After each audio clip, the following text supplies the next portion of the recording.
நம்ம எத்தனை ஸ்லோகம் படிச்சுட்டு இருந்தோம்? கிருஷ்ணா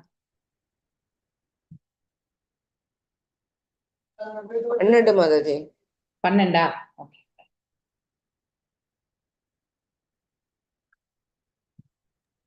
12 தான். ஃபைன்.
ஓம் நமோ பகவதே வாசுதேவாய.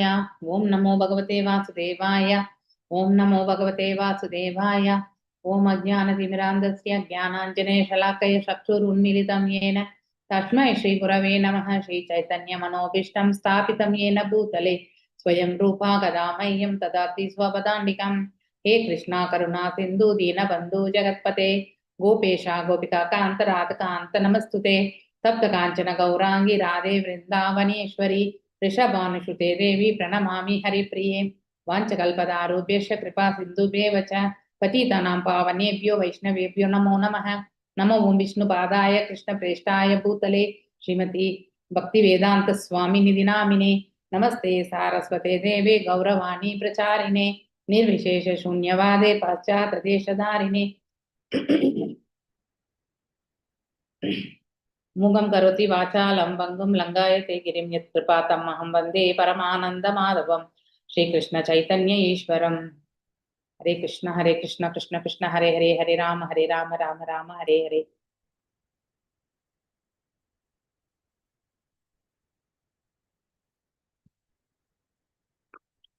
सर्वर्तु सर्वविभव पुण्यवृक्ष दाश्रमैः उद्यानो भवना रामैर्वृध पद्मागरशीयम्. जय महालक्ष्मी माता जी वासी.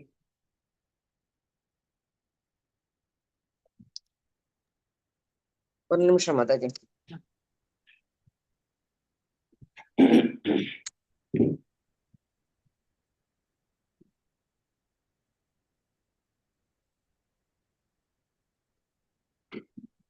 மொழிபெயர்ப்பு.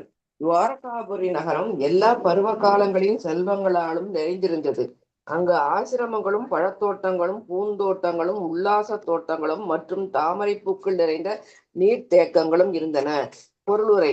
இயற்கை செல்வங்களை அவற்றிற்கே உரிய முறையில் பயன்படுத்தி கொள்வதால் மனித நாகரிகத்தின் பூரணத்துவத்தை அடையலாம். இதற்கேற்ற முறையில்தான் துவாரகாபுரியும் பூந்தோட்டங்களாலும் பழத்தோட்டங்களாலும் தாமரைகளை கொண்ட நீர்த்தேக்கங்களாலும் சூழப்பட்டிருந்தது. நவீன தலைநகருக்கு தேவையான இயந்திர சாலைகள், தொழிற்சாலைகள் மற்றும் கசாப்பு கடைகளை பற்றிய குறிப்பு மேற்கண்ட வர்ணனையில் இடம்பெறவில்லை. இயற்கை செல்வங்களை பயன்படுத்திக் கொள்ளும் சுபாவம் இன்னமும் இருக்கத்தான் செய்கிறது. நவீன நாகரீக மனிதனின் இதயத்திலும் அது இருக்கிறது. இன்றைய தலைவர்கள் தங்களது வசிப்பிடங்களை அத்தகைய இயற்கையான அழகிய பூங்காக்களும் நீர்த்தேக்கங்களும் உள்ள இடங்களில் அமைத்துக் கொள்கின்றனர். ஆனால் சாதாரண மனிதனை அவர்கள் பூங்காக்களும் தோட்டங்களும் இல்லாத நெருக்கடியான இடங்களில் வாழும்படி விட்டுவிடுகின்றனர். ஆனால் இங்கு துவாரகாபுரி நகரத்தின் வேறான வர்ணனையை நாம் காண்கிறோம். அந்த தாமம் அல்லது வசிப்பிடங்கள் முழுவதும் இத்தகைய பூங்காவனங்களாலும் உல்லாச தோட்டங்களாலும் தாமரை குளங்களாலும் சூழப்பட்டிருந்தன என்பது தெரிய வருகிறது. அவர்கள் இயற்கை செல்வங்களான பழங்களையும் மலர்களையும் நம்பியிருந்தனர். அசுத்தமான குடிசைகளையும் சேரிகளையும் ஆதரிக்கும் இயந்திர தொழிலை அவர்கள் நம்பியிருக்கவில்லை. நாகரிக முன்னேற்றம் இயந்திர ஆலைகள் மற்றும் தொழிற்சாலைகளின் வளர்ச்சியை கண்டு கணக்கிடப்படுவதல்ல. இவை மனிதனிடம் உள்ள மென்மையான இயற்கை சுபாவங்களை அழித்து விடுகின்றன. ஆனால் மனிதனின் ஆன்மீகமான இயற்கை சுபாவங்களை வளரச் செய்து ஆன்மீக உலகிற்கு திரும்பிச் செல்லும் வாய்ப்பை அவனுக்கு அளிப்பதே நாகரிக முன்னேற்றம் ஆகும். இயந்திர ஆலைகளையும் தொழிற்சாலைகளையும் பெருக்குவது உக்கிரகர்மா அல்லது காரசாரமான சொல் என்று அழைக்கப்படுகிறது. அச்செயல் மனித சமூகத்தின் மென்மையான இயற்கை சுபாவங்களை அழித்து அவர்களை அசுரர்களாக மாற்றிவிடுகிறது. பருவ காலங்களில் மலர்களையும் பழங்களையும் உற்பத்தி செய்யும் புண்ணியம் வாய்ந்த மரங்களை பற்றி இங்கு குறிப்பிடப்படுவதை நாம் காண்கிறோம்.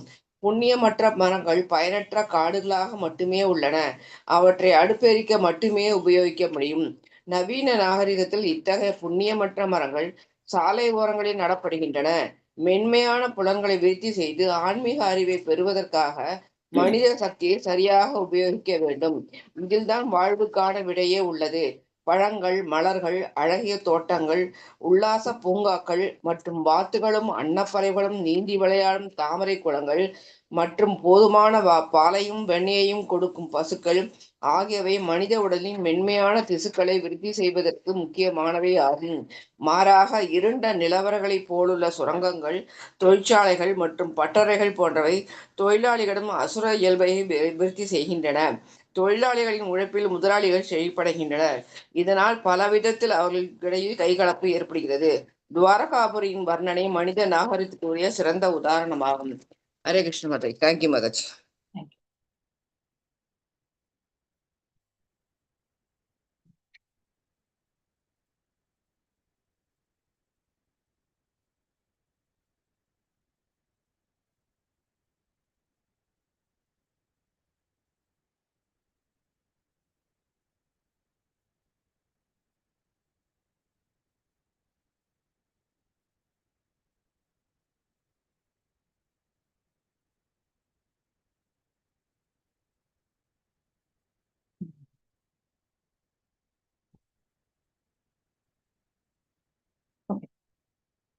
ஸோ இந்த ஸ்லோகத்துல நம்ம வாராயனுடைய அழகை வர்ணிக்கிறாங்க இல்லையா? மேலும் இதுல நமக்கு என்ன ஒரு கருத்து நாம எடுத்துக்கணும் வாழ்க்கையிலன்னா, பெரிய பெரிய தொழிற்சாலைகள் இதெல்லாம் நமக்கு தேவையற்ற ஒன்று இல்லையா? எவ்வளவு நாம வந்து நாகரிக முன்னேற்றம் என்ற பெயர்ல வந்து நாம் என்ன பண்றோம், நிறைய டெக்னாலஜிஸ் வைஸ் எல்லாமே வந்து நம்ம என்ன பண்றோம், அட்வான்ஸா போயிட்டே இருக்கோம் நம்ம. ஆனா அவை அனைத்துமே வந்து நம்முடைய வாழ்க்கையினுடைய தரத்தை, உண்மையான தரத்தை உயர்த்ததுக்கான வந்து மூலதனமா இருக்கா? கிடையாது இல்லையா? இன்னும் நாமளை இந்த இடத்துல கட்டுண்ட நிலையில வந்து எவ்வளவு ஸ்ட்ராங்கா நம்மளை வந்து பிணைக்கலாமோ அதற்கு தான் அது உதவுகிறது இல்லையா? ஃபார் எக்ஸாம்பிள், இப்போ ஒரு வீடு இருக்கிறவங்களுக்கு வந்து ஓகே, அதே வந்து 4 வீடு வாங்கினா என்ன பண்ணுவோம்? அதை மெயின்டைன் பண்றதுக்கு நம்ம இன்னும் வேற ஒரு அரேஞ்ச்மெண்ட்ஸ் பண்ணணும் இல்லையா? ஸோ அதற்கான மூலதனம் இதெல்லாமே வந்து நமக்கு ஹெட்டேக்கு தான் இல்லையா? ஸோ உண்மையிலே பணம் நிறைய இருக்கிறவங்க வந்து ஆனந்தமா இருக்காங்களா அப்படின்றது வந்து நீங்க கேட்டீங்கன்னா கிடையவே கிடையாது. பணம் இல்லாதவனுக்கு பணம் இல்லை என்ற ஒரே ஒரு வருத்தம் மட்டும்தான் இருக்கும். பணத்தை பத்தி கவலைப்படாதவனுக்கு 1000 வருத்தங்கள் இருக்கும். ஆக மொத்தத்துல இங்க இருக்கும் பொழுது நாம வருத்தத்தோட தான் நம்ம வாழணும்ன்றது நமக்கான விதிக்கப்பட்ட ஒரு நிலை. அப்படி இருக்கும் பட்சத்துல இங்கேயே நாம வந்து உக்ரகர்மா இல்லையா, காரசாரமான சொல் என்று, அதாவது சொல்லும் போதே உக்ரகர்மா அப்படின்னும் பொழுது, அதாவது இட் இஸ் லைக் விகர்மா. விகர்மா மாதிரிதான் அது, இன்டைரக்டான விகர்மா. அது டைரக்ட் விகர்மா கிடையாது, இன்டைரக்டா. ஏன்னா நம்ம செய்யக்கூடியது எல்லாமே டீசெண்டா இருக்கும். இப்போ நம்ம ஒரு தொழிற்சாலை நடத்துறோம், அந்த தொழிற்சாலையில வந்து பாத்தீங்கன்னாக்கா எத்தனையோ அப்ரூவல்ஸ் இருக்கும் இல்லையா? அதாவது எலக்ட்ரிசிட்டி போர்டு கிட்ட அப்ரூவல் இருக்கும், வாட்டர் போர்டு கிட்ட அப்ரூவல் இருக்கும் இல்லையா? அதுக்கப்புறம் வந்து டவுன் பிளானிங் அவங்க கிட்ட அப்ரூவல்ஸ் இருக்கும் இல்லையா? அடுத்து வந்து டேக்ஸ் அப்டேஷன் அதுக்கும் இருக்கும். அதுக்கப்புறம் வந்து அந்த இடத்துல கம்பெனி நடத்துறதுக்கு வந்து லேபர் ரிலேட்டடான அப்ரூவல்ஸ், அந்த சர்டிஃபிகேஷன் பண்ணணும். அடுத்து வந்து பில்லிங் பண்றதுக்காக வந்து நம்ம கூட்ஸ் அண்ட் சேல்ஸ் டேக்ஸ் அந்த சர்டிஃபிகேஷன், இப்படி பலதரப்பட்ட, இன்னும் நம்ம வந்து எம்ப்ளாயிஸை வந்து எடுத்தோம்னா அதுக்கு வேற ஒரு டிஃப்ரெண்ட்டு, ஸோ இத்தனை விதமான இதெல்லாமே வந்து நாம செயல்படுத்த வேண்டியிருக்கு இல்லையா. ஒரு கம்பெனி ஸ்டார்ட் பண்றது அவ்வளோ ஈஸியே கிடையாது ஆக்சுவலி. ஒரு கம்பெனியை மெயின்டைன் பண்றதும் அவ்வளோ ஈஸி கிடையாது. It is not. ஒரு சாதாரண பெட்டி கடை வச்சுட்டு பிழைக்கிறாங்க பாருங்க, அதுலயுமே வந்து ஒரு சர்டிபிகேட் வேணும்னு கேட்பாங்க இப்போ. அப்படிப்பட்ட காலகட்டங்களை தான் நம்ம வாழ்ந்துட்டு இருக்கோம். வாழ்க்கையை எவ்வளவு சிம்பிளா பண்றதை விட்டு நம்ம என்ன பண்றோம், ஒரு ஸ்டேஜ்லயுமே நம்ம அதனுடைய காம்ப்ளெக்ஷன், அதாவது காம்ப்ளெக்சிட்டி, அதாவது பாத்தீங்கன்னாக்கா கடினமான சூழ்நிலையை வந்து நான் என்ன பண்றோம், அபிவிருத்தி செய்துட்டே போறோம் நம்ம. ஸோ ஈஸியா ஆக்சஸா இருக்கக்கூடியது எல்லாமே வந்து நமக்கு ஈஸியா கிடைக்கிறதே கிடையாது. அதனால அதுக்கெல்லாம் வந்து காஸ்டிங் ஆட் பண்ணி தான் வந்து நமக்கு விற்கும்போது நமக்கு பன்மடங்கா விற்கிறது இல்லையா. ஒரு 10 ரூபா பொருளை கூட 100 ரூபாய்க்கு விற்கிறதுக்கான காரணம் என்னன்னா, அதுல இடைப்பட்ட அந்த 90 ரூபாயில பாத்தீங்கன்னாக்கா அவன் எங்கெங்கயோ வந்து காசு கட்ட வேண்டியிருக்கும். ஓகே, இப்போ ஒரு ஜிஎஸ்டி ஆடிட் வராங்கன்னு வச்சுக்கோங்களேன். இந்த ஜிஎஸ்டி ஆடிட்லேயே வந்து உங்களுக்கு எதுவுமே இல்லை அப்படின்னா கூட நீங்க சம்திங் அவங்களுக்கு கொடுத்தாதான் அவங்க வந்து எதுவுமே இல்லைன்னு கூட அவங்க வந்து கையெழுத்து போடுவாங்க. கவர்மெண்ட் எல்லா ஆர்கனைசேஷனுமே அப்படிதான், ஒண்ணுமே பண்ண முடியாது நம்ம. ஸோ அதாவது நம்ம என்ன பண்றோம், இந்த சிஸ்டமே வந்து ஃபுல் அண்ட் ஃபுல் வந்து அங்கே அதர்மமும் இருக்கிறது இல்லையா. தர்மத்தையே பரிபாலிக்கக்கூடியவங்க கூட அவங்க அதர்மத்தை வந்து கண்டிப்பா சப்போர்ட் பண்ணி தான் ஆகணும்ன்ற ஒரு சூழ்நிலைக்கு வந்து தள்ளப்படுகிறார்கள். ஸோ அங்க வந்து உக்ரகர்மாவே இல்லைன்னு நம்ம சொல்லவே முடியாது. நாம வேணா உக்ரகர்மாவா அடுத்தவங்க கிட்ட அபகரிக்காம இருக்கலாம், அதுக்கு வேணா உத்தரவாதம் இருக்கு. ஆனா நம்ம கிட்ட உக்ரகர்மா தோரணையில தான் அடுத்தவங்க அபகரிக்கிறாங்க. இது கண்டிப்பா நடக்கக்கூடிய ஒன்றுதான். அதனால இந்த ஃபேக்டரிஸ் இது எல்லாமே வந்து நம்ம அட்வான்ஸா போயிட்டு இருக்கோம் இல்லையா. அது என்ன, ஒரு புறம் வந்து என்விரான்மெண்ட்டை வந்து, அதாவது இயற்கை சூழலையுமே அது பாதிக்கிறது. நல்ல சுவாசம் கிடையாது. இந்த ஸ்லோகத்துல சொல்லியிருக்கிற மாதிரி சரி, நீங்க அந்த ஓனர்லாம் பாத்தீங்கன்னாக்கா எங்கேயோ ஒரு ரிசார்ட் அந்த மாதிரியான இடத்துல பாத்தீங்கன்னாக்கா ஒரு 10 ஏக்கர் 20 ஏக்கர் 100 ஏக்கர் வாங்கி போட்டு கூட அங்க ஒரு சென்டர்ல ஒரு வீடு கட்டிட்டு அங்க போய் இருப்பாங்க. அவங்க எப்பயோ ஒரு வாட்டி தான் வந்து அவங்க ஆபீஸ்க்கே வருவாங்க. அவங்க ஆரோக்கியமாவே இருப்பாங்க. ஆனா அந்த தொழிற்சாலையில வேலை செய்யறவனுடைய வீடு எங்க இருக்கும், அந்த தொழிற்சாலை பக்கத்திலேயே கூட இருக்கலாம் இல்லையா. அந்த மாதிரி ஒரு நிலையில வரும்போது என்ன ஆகும்னாக்கா, அந்த காற்றில் கலந்து இருக்கக்கூடிய இது அதாவது பாத்தீங்கன்னாக்கா பொல்யூஷன் இல்லையா, அதெல்லாம் அவன் சுவாசிக்கும் பொழுது அவனுக்கு சின்ன வியாதியிலேருந்து பெருசா கிரிட்டிக்கல் டிசீஸா வந்து கேன்சர் வரைக்குமே அவனுக்கு வந்து வரக்கூடிய வாய்ப்பு உண்டு இல்லையா. ஸோ முன்ன காலத்துல எல்லாம் இப்படிப்பட்டது எல்லாமே நம்பி இருக்கல இல்லையா. ஸோ அதை தான் இந்த இடத்துல சுட்டி காட்டுறாங்க. ஸோ நிறையவே வைபவங்களோடு இருந்த துவாரகாபுரி இந்த மாதிரி விஷயங்களுக்கு எப்பொழுதுமே அது வந்து அதாவது இருந்தது கிடையாது, எதிர்பார்ப்புகள் இருந்ததில்லை. இந்த மாதிரிலாம் எந்த ஒரு இடத்துலயுமே வந்து தொழிற்சாலைகள் பற்றியோ இதெல்லாம் வந்து நம்முடைய பழைய இதுல வந்து எங்கேயுமே வந்து சொன்னதா நம்ம படிச்சதும் கிடையாது இல்லையா. ஸோ மாதம் மும்மாறி பொழிந்து இல்லையா, நல்ல விளைச்சல், ஆரோக்கியம், பசுனுடைய பால். இங்க பாத்தீங்கன்னா மனுஷனுடைய சுபாவம் வந்து அவன் உட்கொள்ளக்கூடிய உணவுல தான் இருக்கு. இது நாம் நல்லாவே தெரியும் நமக்கு இல்லையா. குணத்திரை விபாக யோகத்திலையும் படிச்சிருக்கோம். சத்துவ குணத்துல இருக்கக்கூடிய உணவு வகை எப்படி, அதே மாதிரி ரஜோ குணத்துல இருக்கக்கூடிய உணவு வகை எப்படி, தாமசிக் குணத்துல இருக்கக்கூடிய உணவு வகை எப்படி, இப்படி எல்லாத்தையுமே நம்ம படிச்சிருக்கோம் இல்லையா. ஹார்டான ஃபுட்டு வந்து நம்மளால டைஜஷன் பண்ணவே முடியாது. சாஃப்ட் ஃபுட்டு தான் நம்மளால டைஜஷன் பண்ண முடியும். அப்படிப்பட்ட ஒரு உடல் அமைப்பு தான் நமக்கு இருக்கிறதே இல்லையா. அதனால்தான் இந்த இடத்துல சொல்லப்பட்டிருக்கிறது பாருங்க, மென்மையான புலன்களை விருத்தி செய்ய அப்படின்னா நம்முடைய எண்ண ஓட்டம், நம்முடைய அதாவது யாரிடத்திலாவது நாம வந்து அணுகக்கூடிய முறை இல்லையா, நாம பேசக்கூடிய வார்த்தைகள், நம்முடைய ஹிருதயம் இருக்கக்கூடிய தன்மை, இது எல்லாமே வந்து மென்மையானதாக இருக்கணும்னா நாம உண்ண வேண்டியது என்னது, உணவு வந்து பழங்கள், அப்புறம் வந்து காய்கறிகள், பால் சம்பந்தப்பட்ட பொருட்கள், இது மட்டும்தான் நம்ம சாப்பிடணும். ஸோ இந்த பிரெயின் டிஷ்யூல பாத்தீங்கன்னாக்கா நம்ம அதாவது பால்ல வந்து இருக்கக்கூடிய அந்த சில சக்திகள் வந்து பாத்தீங்கன்னாக்கா பிரெயின் டிஷ்யூ வந்து வளர்க்கறதுக்காக, அதனாலதான் பால் வந்து ரொம்பவுமே அத்தியாவசியமானதாக சொல்லப்படுகிறது இல்லையா.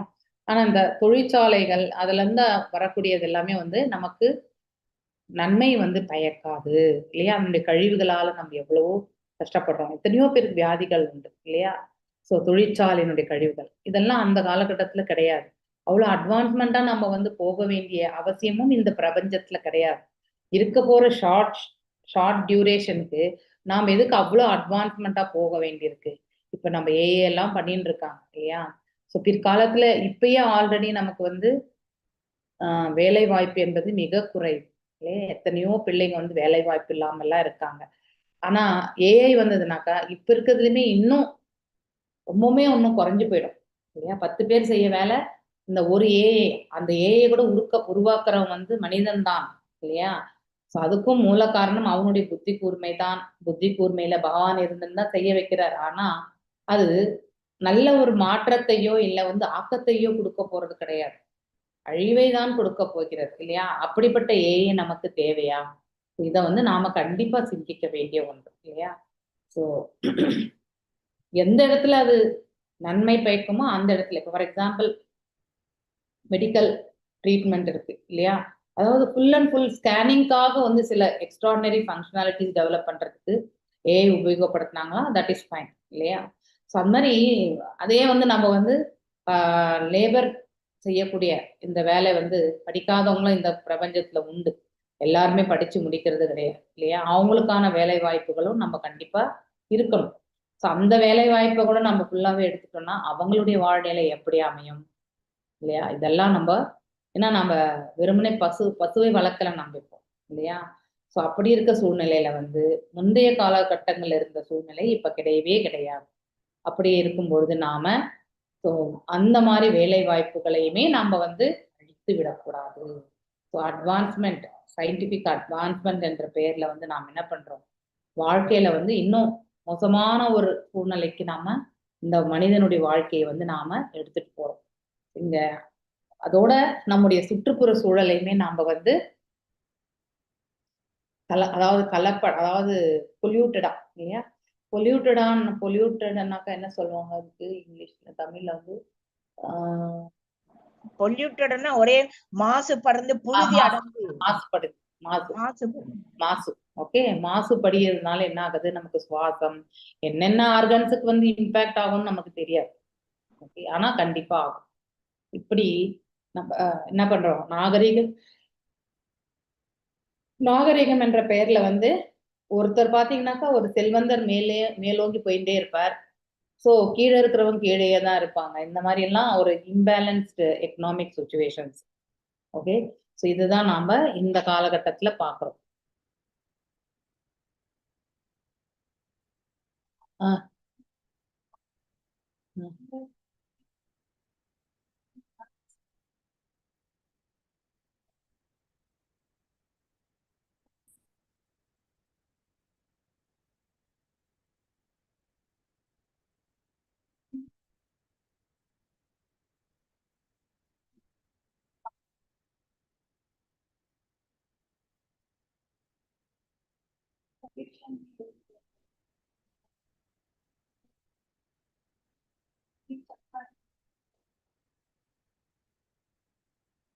நாளை மாத்தாடு.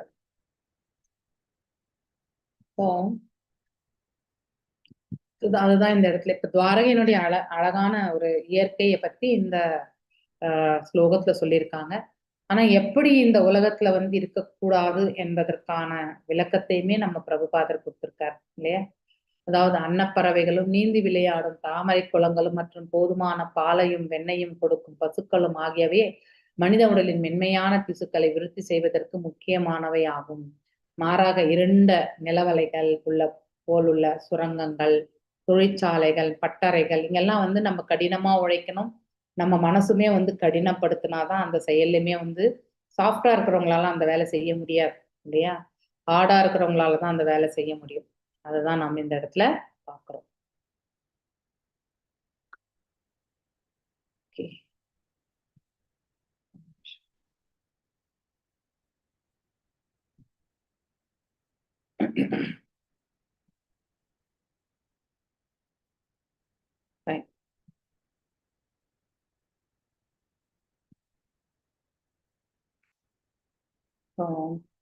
துவாரகாபுரியின் வர்ணனை மனித நாகரிகத்திற்கு சிறந்த உதாரணமாகும். அதாவது வெறுமனே நம்முடைய பொருட்செல்வத்துல மட்டுமே முன்னேற்றம், அடுத்தவங்களுக்கு நம்ம துன்பத்தை இழைக்கின்றோம் என்பதை அறியாமலே நம்முடைய அபிவிருத்தி மட்டுமே நாம வந்து மேன்மையா எடுத்துட்டு போகிறது. இப்படிப்பட்ட செயல்கள் வந்து கண்டிப்பாக நாகரிகமே கிடையாதது. ஸோ அதாவது நாம அசுரத்தன்மையை தான் வளர்த்துட்டு போறோம் இல்லையா? அடுத்தவங்களுடைய கஷ்டத்தையுமே நம்ம புரிஞ்சுக்காம நம்முடைய சொந்த வளர்ச்சியை மட்டுமே நாம் நோக்கினால் அது வந்து அசுர இயல்பு தான் இல்லையா? அதுதான் இப்ப இந்த பிரபஞ்சத்துல வந்து மேன்மையான நிலையில போயிட்டு இருக்கு இல்லையா? அதனால நம்மளை சுத்தி இருக்கக்கூடிய எல்லாமே வந்து இறைவனுடைய படைப்புல எல்லாருக்குமே உணவு உண்டு, எல்லாருக்குமே இருக்க இடம் உண்டு, எல்லாமே வந்து நிறையவே கொடுத்துருக்காரு. ஆனா அதை நம்ம அடுத்தவங்க வந்து ஒரு சில பகுதிகள் பாத்தீங்கன்னாக்கா நிறையவே வச்சிருப்பாங்க, ஒரு சிலர் பாத்தீங்கன்னாக்கா ஏதுமட்ட நிலை. இந்த மாதிரி ஒரு சூழ்நிலை இருக்கிறதுனாலதான் இந்த இடத்துல பற்றாக்குறை என்று நம்ம பேசுறோம் இல்லையா? சோ அந்த பற்றாக்குறை வரதுக்கான காரணம், ஒருத்தர்கிட்ட சர்ப்ளஸா இருக்கும், ஒருத்தர்கிட்ட நிறைய வச்சிருப்பாங்க தேவைக்கு அதிகமா, ஒருத்தர்கிட்ட எதுவுமே இருக்காது. அதனாலதான் பற்றாக்குறை வரும். ஓகே, எப்போ இந்த பிரபஞ்சத்துல அந்த குறை வந்து நீங்குகிறதோ அது வரைக்குமே நாம வந்து இந்த மாதிரி சங்கடங்கள் எல்லாம் அனுபவிச்சுதான் ஆகணும். ஸோ துவாரகாபுரி வந்து பாத்தீங்கன்னாக்கா அனைத்துமே வந்து அதாவது எல்லாமே வந்து அமைந்திருந்தது. அங்க இயற்கை சூழல் எதெல்லாம் தேவையோ அதெல்லாம் நிறையவே இருந்தது. அதுதான் முக்கியம்.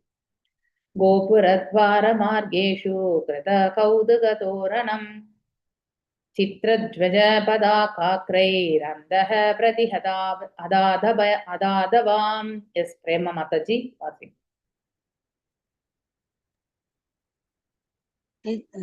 நகர மொழிபெயர்ப்பு பொருளுரை பை ஸ்ரீல பிரபுபாதாக்கு ஜெய். நகர வாயில், வீட்டு கதவுகள் மற்றும் சாலையோர அலங்கார வளைவுகள் ஆகிய அனைத்தும் பகவானை வரவேற்பதற்காக வாழை மரங்கள் மற்றும் மாவிலை தோரணங்கள் போன்ற விழாக்குறிகளால் நன்றாக அலங்கரிக்கப்பட்டு இருந்தன. கொடிகள், மாலைகள் மற்றும் வர்ணம் தீட்டப்பட்ட அடையாளங்கள், ஸ்லோகங்கள் ஆகிய அனைத்தும் இணைந்து சூரிய ஒளியை மங்கச் செய்தன. பொருளுரை. விசேஷ திருவிழாவிற்குரிய அலங்கார பொருட்களும் கூட இயற்கை செல்வங்களில் இருந்துதான் சேகரிக்கப்படுகின்றன. மா மரங்கள், தென்னை மரங்கள் மற்றும் வாழை மரங்கள் ஆகிய இன்றும் மங்களகரமானவையாக ஏற்றுக்கொள்ளப்படுகின்றன. மேலே குறிப்பிட்ட கொடிகள் அனைத்தும் பகவானின் மிகச்சிறந்த தொடர்களான ஹனுமான் அல்லது கருடனின் படங்களை கொண்டவையாகும். அத்தகைய படங்களும் அலங்காரங்களும் பக்தர்களால் இன்றும் மதிக்கப்படுகின்றன. மேலும் பகவானின் திருப்திக்காக அவரது தொண்டர்களுக்கு அதிக மரியாதை அளிக்கப்படுகிறது. ஹரே கிருஷ்ணா மாதாஜி. நம்ம வீட்டுல கூட ஏதோ ஒரு விசேஷம் வரும்போது நம்ம என்ன பண்றோம், அதாவது வாழை மரத்தை வந்து நிறுத்துறாங்க.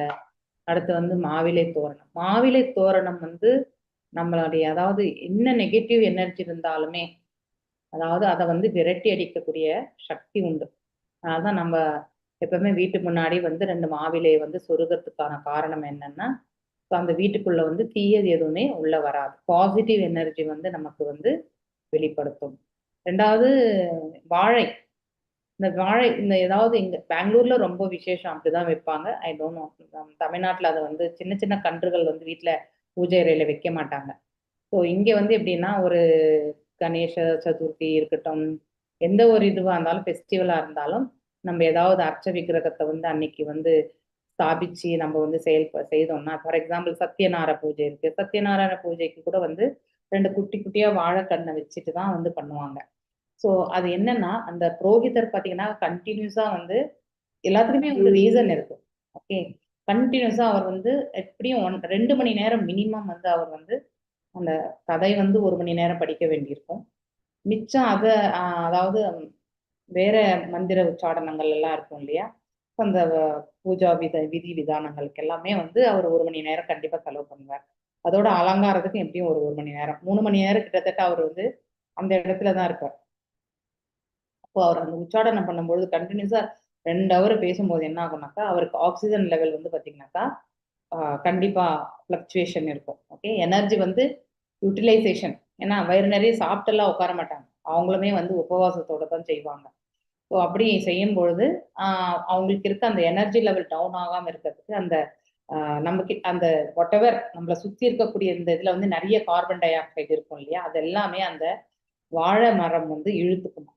ஸோ அதுக்காக தான், அந்த ஃப்ரெஷ் ஏருக்காக தான் வந்து ஒன்று மங்களகரம், இன்னொன்று வந்து சயின்டிஃபிக்காவே நம்மளை சுத்தி ஒரு எனர்ஜி லெவல்ஸ் வந்து பாத்தீங்கன்னாக்கா பாசிட்டிவா இருக்கிறதுக்காக தான் இந்த மாவிலை தோரணங்களும் மற்றும் வந்து வாழை இலை அந்த எல்லாமே வந்து கட்டுறது வந்து அதுக்கு தான். ஆனா அதெல்லாம் நம்ம வெளியே சொல்றது இல்லை. ஆனா அது கட்டினா பார்க்க ரொம்ப மங்களகரமா வீடே வந்து ஒரு மஞ்சள் குங்குமம் வச்சு இல்லையா, மாவிலை தோரணம் கட்டி அதுக்கப்புறம் வாழை கன்று நட்டு இதெல்லாம் நம்ம வந்து பார்க்கும்போது அந்த வீடே வந்து ஒரு கடாட்சமா லக்ஷ்மி கடாட்சமா இருக்கிறது தான் நம்ம ஃபீல் ஆகும் இல்லையா. அது எல்லாமே ஒண்ணு பார்க்கறதுக்கு விஷன் வந்து அந்த பாசிட்டிவ் ஆட்டிடியூட் வருது. இன்னொன்னு வந்து நம்முடைய ஹெல்த்துக்கும் பெனிஃபிட்ஸுமே அதுல வந்து நமக்கு உண்டு. So 2 in 1. ஸோ எல்லாத்துக்குமே ஒரு காரணம் உண்டு. ஸோ அந்த மாவிலை இந்த கலசத்துல வைக்கிறதுமே வந்து அதுக்கும் வந்து காரணம் உண்டு எல்லாத்துக்குமே. இங்க அந்த நம்ம கிருஷ்ண பரமாத்மாவை வந்து வரவேற்கிறதுக்கு துவாரகைக்குள்ள பாத்தீங்கன்னாக்கா நகர வாயில், வீட்டு கதவுகள் மற்றும் சாலையோர அலங்கார வளைவுகள் எல்லாமே வந்து பகவானை வரவேற்பதற்காக வாழை மரங்கள் மற்றும் மாவிலை தோரணங்கள் போன்ற விழாக்குறிகளால் நன்கு அலங்கரிக்கப்பட்டன.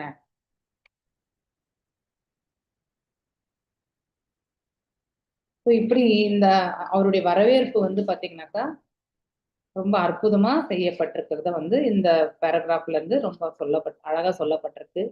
மேலும் மந்திர உச்சாடனங்களுமே வந்து செய்யப்பட்டிருக்கிறதா சொல்லப்பட்டிருக்கு. விசேஷ திருவிழாக்குள்ளேயே அலங்கார பொருட்கள் கூட இயற்கை செல்வங்கள் இருந்துதான் சேகரிக்கப்பட்டன. அங்க எங்கேயுமே வந்து நம்ம அதாவது அது என்ன சொல்லுவாங்க, சில்வர் கோல்டு அதுல எல்லாம் எங்கேயுமே வந்து அலங்கார பொருட்கள் கிடையாது இல்லையா. ஸோ அந்த மாதிரி இருந்த அலங்காரம் சிம்பிளா நேச்சுரலா கிடைக்கக்கூடிய வஸ்துக்களை வச்சுதான் புஷ்பங்கள். இப்ப கூட நீங்க திருமணங்கள்லாம் போனாக்கா நம்ம என்ன அலங்காரம் பாக்குறோம், செயற்கையா ஒரு பிளாஸ்டிக் எல்லாம் கூட வைக்கிறாங்க. அதெல்லாம் பார்க்கவே நல்லா இருக்கிறது இல்லை. ஆனா அதே இயற்கையா இருக்கக்கூடிய ஃப்ளவர்ஸ் எல்லாம் பாத்தீங்கன்னாக்கா அப்படியே கொத்து கொத்தா அழகா வந்து அந்த டிசைனோட வைக்கும் பொழுது ஒன் ஆஃப் த வெட்டிங்ல பாத்தீங்கன்னாக்கா நம்ம இந்த இது இருக்கு இல்லைங்களா, தென்னை மர இலையை வந்து அழகா வந்து பின்னிட்டு அப்படியே பின்னாடி அதுவுமே வந்து அழகா இருக்கும். அதுக்கடுத்து இந்த வாழை இலையை என்ன பண்ணிட்டாங்கன்னாக்கா அப்படியே இந்த ஸ்டாப்பிள் பின் போட்டு அந்த டிசைனே வந்து பின்பக்கம் வந்து பாத்தீங்கன்னாக்கா பேக்ரவுண்ட் ரொம்ப அழகா ஒரு திருமணத்துல பார்த்திருந்தேன் நான். ஸோ அப்படி அதெல்லாம் பார்க்க நேச்சுரல் ஐட்டம்ஸ் வச்சு பண்ணும்பொழுது அதனுடைய அந்த கண்ணுக்கு வந்து நமக்கு வந்து ஒரு மாதிரி குளிர்ச்சியா, அதாவது இன்னும் கொஞ்ச நேரம் அந்த இடத்துல இருக்கணும் அப்படிங்கிற அந்த பாவம் வந்து நமக்கு அந்த ஏற்படுது. ஸோ அந்த மாதிரி அலங்காரங்கள் எல்லாமே இயற்கையில வச்சுதான் நம்ம பண்ண முடியும். அதாவது செயற்கை பொருட்கள் வச்சு பண்றது வந்து உங்களுக்கு அவ்வளவு எடுப்பாவே இருக்காது. பிளஸ் அதை வந்து அங்க நமக்கு அந்த பாசிட்டிவ் எனர்ஜி நமக்கு வந்து இன்னும் கொஞ்ச நேரம் இருக்கலான்ற அந்த உணர்வு கூட நமக்கு தோன்றாது. இது நீங்க கூட அப்சர்வ் பண்ணிருக்கலாம் இல்லையா. சோ மங்களகரமானவை அது எல்லாமே. மேல குறிப்பிட்டுள்ள கொடிகள் அனைத்தும் பகவானின் மிகச்சிறந்த தொண்டர்களான அனுமான் மற்றும் கருடனின் படங்களை கொண்டவையாகும். அத்தகைய படங்களும் அலங்காரங்களும் பக்தர்களால் இன்றும் மதிக்கப்படுகிறது இல்லையா. கருடன் படங்கள் அப்படின்னு சொல்லப்பட்டிருக்கு. சோ மேலும் பகவானின் திருப்திக்காக அவர் தொண்டர்களுக்கு அதிக மரியாதை அளிக்கப்படுகிறது இல்லையா. பகவான் தனக்கு எல்லாரும் ரெஸ்பெக்ட் பண்ணணும்னு அவர் எதிர்பார்க்க மாட்டார். ஆனா தன்னுடைய பக்தர்களுக்கு எந்த மரியாதை குறவும் இருக்கக்கூடாது. அதுதான் பகவானுடைய எதிர்பார்ப்பை. சம்மார்ஜித மகாமார்க ரத்யாபணக சத்வராம் திக்தாம் கந்த ஜலைர் உக்தாம் ப்ளா புஷ்பாதாங்குரைஹி. எஸ் மல்லிகா மாதாஜி வாசி. ஹரே கிருஷ்ணா மாதாஜி. ஹரே 15 தானே மாதாஜி? 14. ஓகே. பெரு வீதிகள், சுரங்க வழிகள், சந்துகள், கடைத்தெருக்கள் மற்றும் பொதுமக்கள் கூடுமிடங்கள் ஆகிய அனைத்தும் நன்கு சுத்தம் செய்யப்பட்ட பின் வாசலை தைலம் தெளித்து நனைக்கப்பட்டிருந்தன. மேலும் பகவானை வரவேற்பதற்காக பழங்கள், மலர்கள், விதைகள் ஆகியவையும் எல்லா இடங்களிலும் தூவப்பட்டிருந்தன. பொருளுரை: ரோஜா போன்ற மலர்களை காய்ச்சி வடிகட்டி தயாரிக்கப்படும் வாசனை நீரால் துவாரகாபுரி சாலைகள், தெருக்கள் மற்றும் சந்துகள் ஆகியவை நினைக்கப்பட்டன.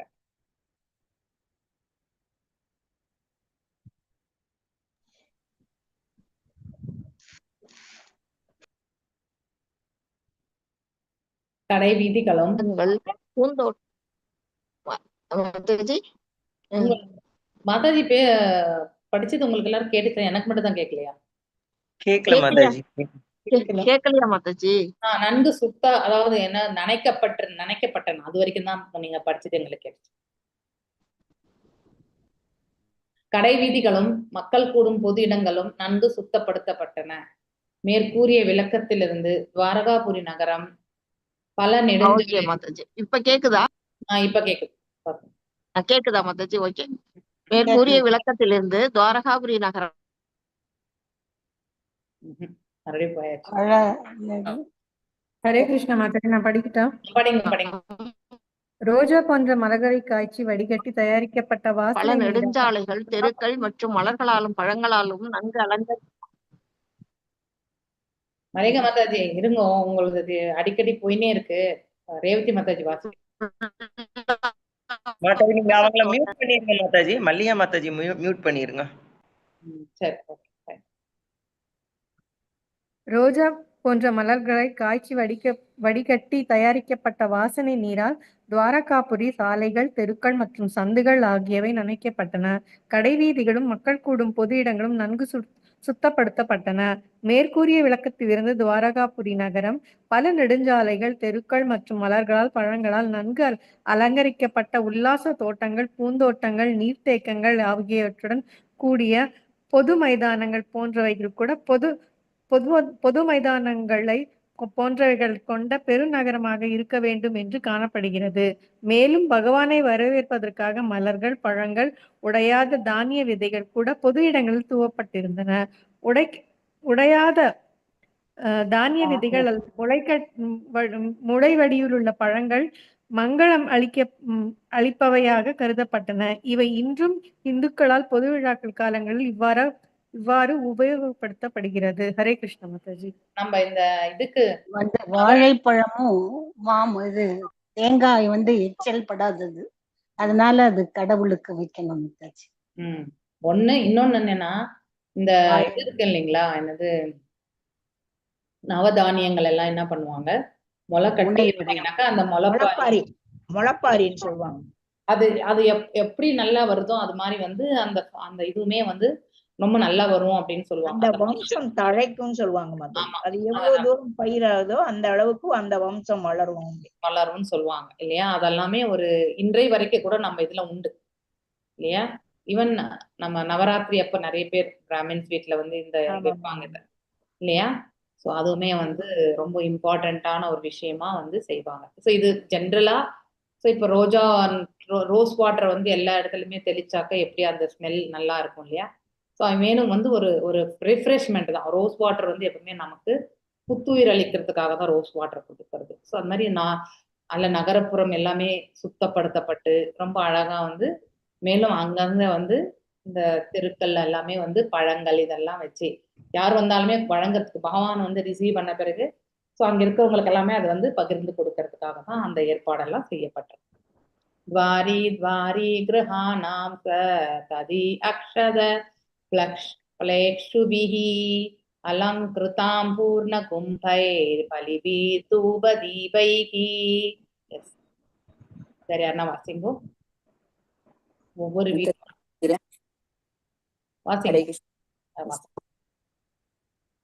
ஒவ்வொரு வீட்டு வாசலிலும் தயிர், உடையாத பழங்கள், கரும்பு, பூர்ண கும்பங்கள், வழிபாட்டு பொருட்கள், தூபம் மற்றும் தீபங்கள் ஆகிய எல்லா மங்களகரமான பொருட்களும் வைக்கப்பட்டு இருந்தன.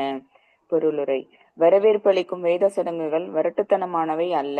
மேற்கூறியபடி சாலைகளையும் தெருக்களையும் அலங்கரிப்பது மட்டுமே வரவேற்கும் முறை ஆகாது. ஆனால் அவற்றுடன் ஒருவரது சக்திக்கேற்ப தூபம், தீபம், மலர், இனிப்பு பண்டங்கள், பழங்கள் மற்றும் சுவையான உணவு பண்டங்கள் ஆகியவற்றை போன்ற அவசியமான பொருட்களால் பகவானை வழிபடுவதும் வரவேற்பில் அடங்குவனவாகும். அனைத்தும் பகவானுக்கு அர்ப்பணம் செய்யப்பட்ட பின் மிஞ்சும் உணவு வகைகள் கூடியிருந்த பிரஜைகளுக்கு விநியோகிக்கப்பட்டன. எனவே அது இன்றைய வரட்டுத்தனமான வரவேற்பை போல் இருக்கவில்லை. ஒவ்வொரு வீடும் இதே முறையில் பகவானை வரவேற்க தயாராக இருந்தன.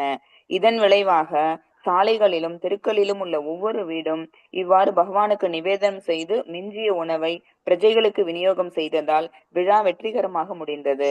உணவு விநியோகம் இல்லாத எந்த நிகழ்ச்சியும் பூரணமானது அல்ல. இதுவே வேத பண்பாட்டு முறையாகும். ஹரே கிருஷ்ண மாதாஜி. தேங்க்யூ மாதாஜி. ஸோ இதுல இருந்து நமக்கு என்ன தெரியறதுன்னா, எஸ், இப்ப நம்ம வீட்டுல எந்த ஒரு விசேஷம் நடந்தாலுமே, சின்ன விசேஷம் நடந்தா கூட 10 பேர் வந்தா கூட அவங்களுக்கு வந்து சாப்பாடு போடாம நம்ம அனுப்ப மாட்டோம் இல்லையா? ஸோ அதாவது உணவு விநியோகம், பிரசாத விநியோகம் இல்லாம வந்து எந்த ஒரு விழாவுமே வந்து நிறைவு பெறாது. ஓகே, அது காது குத்துறதா இருக்கட்டும், இல்லை குழந்தைக்கு வந்து அதாவது 11வது 12வது நாள் நீர் ஊற்றக்கூடிய விழாவாக இருக்கட்டும், எதுவன்னா இருக்கட்டும் இல்லையா? சின்ன விசேஷமா இருந்தாலும் வந்து நம்ம வந்து 10 பேர் அழைச்சோம்னா அவங்களுக்கு உணவு இல்லாம, ஏன் நம்ம வீட்டுக்கு யாரு வந்தாலுமே அவங்களுக்கு நம்ம ஏதாவது ஒண்ணு செய்துதான் அனுப்புவோம் நம்ம இல்லையா? வித்தவுட் ஃபுட்டு இல்லையா? ஏதாவது பால் இல்லைன்னா ஒரு ஸ்நாக்ஸ் இல்லாம கூட ஒரு அன்டைம் வந்துட்டா கூட அவங்க சாப்பிட்டு தான் வந்தேன்னா கூட நம்ம ஏதாவது ஒண்ணு செய்யாம அந்த விருந்தோம்பல் இல்லாம நம்ம அனுப்பவே மாட்டோம். இந்த இடத்துல விழா காலங்கள் செய்ய பொழுது இப்ப பகவானை வந்து வெறுமனே மலர்கள் மற்றும் வந்து தோரணங்கள் இல்லையா இதை மட்டுமே வரவேற்றா அது வந்து அவ்வளோ, அதாவது பாத்தீங்கன்னா கம்பீரமான வரவேற்பு கிடையாது இல்லையா?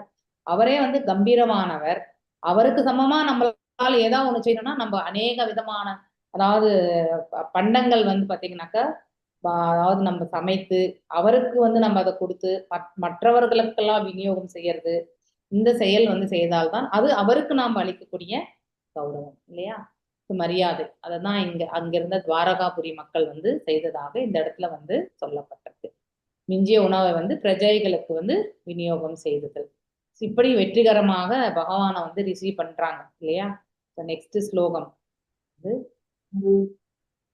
நிசம்ய பிரஷ்டேம் ஆயந்தம் வசுதேவோ மகாமனः அக்ரூர சோக்ரேஷேன ச ராமஸ் சாத்வத விக்ரமः பிரத்யும்ன சாருதேன சாம்போ ஜாம்பவதி சுதாः பிரஹர்ஷ வேகோச்சித சயனாசன போஜனாக. இப்போ வீட்டுக்கு வந்தாச்சு இல்லையா? அதாவது அவருடைய அந்த சாலைகள் எல்லாம் கடந்து அவர் அரண்மனைக்குள்ள வராரு இப்போ. ஸோ இப்போ இன்னும் இன்னர் சர்க்கிள் இல்லையா, ஃபேமிலிஸ் இப்போ வந்து. எஸ், யார் வாசிக்கிறீங்க? ஹரே கிருஷ்ணா. மிக பிரியமானவரான கிருஷ்ணர் துவாரகபுரி வருகிறார். மாதாஜி நான் படிக்கிறேன் மாதாஜி. ஓகே, பட் பதங்கள் 16, 17 மொழிபெயர்ப்பு. மிக பிரியமானவரான கிருஷ்ணர் துவாரகாபுரியை நோக்கி வருகிறார் என்பதை கேள்விப்பட்டதும் பெருந்தன்மையுள்ள வசுதேவர், அக்ரூரர், உக்ரசேனர் மீன்ஸ் அமானுஷ்யமான சக்தி படைத்தவரான பலராமர், பிரத்யும்னர், சாருதேஷ்ணர் மற்றும் ஜாம்பவதியின் புதல்வரான சாம்பன் ஆகிய அனைவரும் பேரானந்தம் அடைந்து உறக்கம், இருக்கை, உணவு ஆகியவற்றை கைவிட்டனர். பொருளுரை. வசுதேவர் இவர் சூரசேன மகாராஜனின் புதல்வரும் தேவகியின் கணவரும் பகவான் ஸ்ரீ கிருஷ்ணரின் தந்தையும் ஆவார். அவர் குந்தியின் சகோதரரும் சுபத்ராவின் தந்தையும் ஆவார். சுபத்ரா அவளது பெரியப்பன் மகனான அர்ஜுனனை மணந்தாள். இம்முறை இந்தியாவின் சில பகுதிகளில் இன்னமும் பரவலாக காணப்படுகிறது. வசுதேவர் உக்ரசேனரின் மந்திரியாக நியமிக்கப்பட்டார். பிறகு அவர் உக்ரசேனரின் சகோதரரான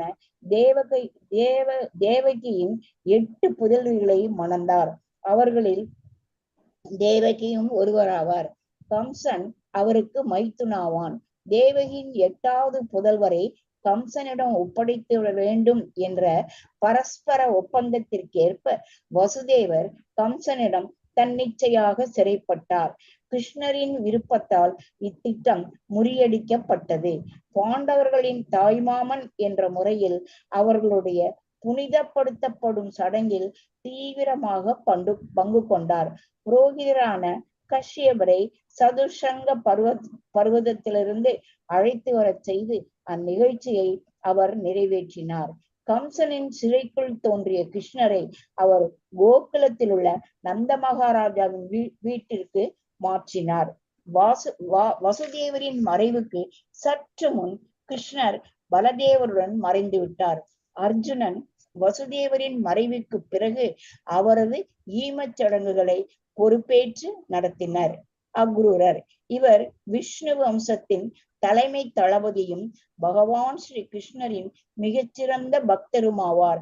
பகவானுக்கு பிரார்த்தனை செய்யும் முறையினாலேயே அக்ரூரர் பக்தி தொண்டில் வெற்றி பெற்றார். அவர் அகுகரின் மகளான சுதனியின் கணவராவார். கிருஷ்ணரின் விருப்பப்படி சுபத்ரா தேவி பலவந்தமாக தூக்கிச் சென்ற அர்ஜுனனுக்கு அவர் உதவியாக இருந்தார். அர்ஜுனன் சுபத்ரா தேவியை வெற்றிகரமாக கடத்தி சென்ற பின் கிருஷ்ணரும் அக்ரூரரும் அர்ஜுனனை காண சென்றனர். இச்சம்பவத்திற்கு பின் அவ்விருவரும் அர்ஜுனனுக்கு வரதட்சணைகளை அளித்தனர். சுபத்ராவின் மகனான அபிமன்யு பரீட்சித்து மகாராஜனின் தாயான உத்ராவை மணந்த போது அக்ரூரரும் உடன் இருந்தார். அக்ரூரரின் மாமனாரான அகுகர் அக்ரூரன் நல்லுறவு கொண்டிருக்கவில்லை. அவ்விருவருமே பகவானின் பக்தர்களாக இருந்தனர். உக்ரசேனர் இவர் விஷ்ணு வம்சத்தின் சக்தி வாய்ந்த அரசர்களில் ஒருவரும் குந்திபோஜ மகாராஜனின் மாமனாவார். அகுக என்பது இவருடைய மற்றொரு பெயராகும். இவரது மந்திரியாக வசுதேவரும் மகனாக சக்தி வாய்ந்த கம்சனும் இருந்தனர். இந்த கம்சன் அவனுடைய தந்தையை சிறைப்படுத்தி மதுராவின் அரசனானான். கிருஷ்ணரின் அருளாலும் அவரது சகோதரரான பலராமின் அருளாலும் கம்சன் கொல்லப்பட்டு உக்ரசேனர் அரியாசனத்தில் அமர்த்தப்பட்டார்.